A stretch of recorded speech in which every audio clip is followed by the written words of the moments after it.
Una vez más nos encontramos en un nuevo módulo de la Fogata University. Se está acercando nuestra graduación. Una de las cosas más importantes para nuestro campamento es poder desarrollar juegos y actividades de calidad, orientadas a nuestro mayor objetivo, aprender inglés, de una manera divertida, vivencial y en contacto con la naturaleza.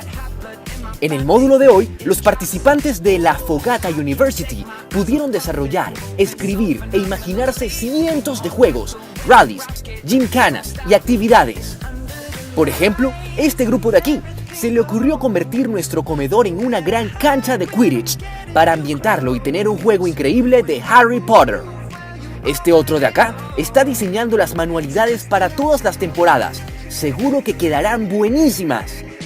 Falta muy poco para nuestras temporadas. Este equipo de guías hará lo que sea para tener las mejores semanas del verano. Nos vemos en el próximo módulo.